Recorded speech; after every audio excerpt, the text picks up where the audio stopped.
Someone told me recently that some people are called to be rich and some are called to be poor.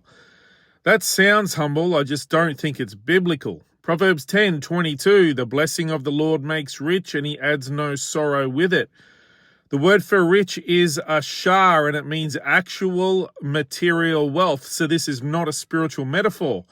Solomon is attributing genuine financial increase directly to God. So if you've been quietly told that wanting financial security is unspiritual, Solomon has already addressed that. But before anyone thinks this is a prosperity gospel guarantee, back in number 111, I said Solomon is describing a pattern of how life tends to work under God's order.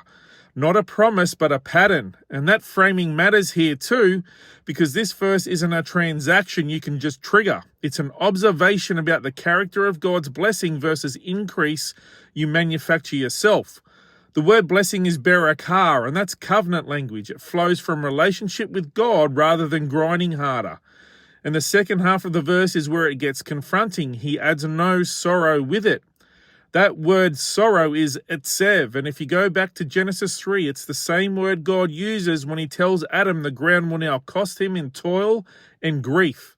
Etsev is the toil and grief that sits underneath the striving even when the striving is working. So the line Solomon is drawing isn't between rich people and poor people. It's between increase that comes as berakah or blessing and increase you force on your own terms. One of them arrives without the debt attached to it. Poverty isn't a calling, but if what you're building is costing you more than that it's producing, it's worth asking whether God is actually the source of it or whether you're just grinding and hoping it all works out.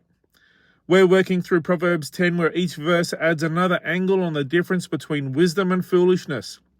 If you want to go deeper, the link to the Principled Grit weekly newsletter is in the channel bio. Spiritual principle number 121. Poverty is not a calling.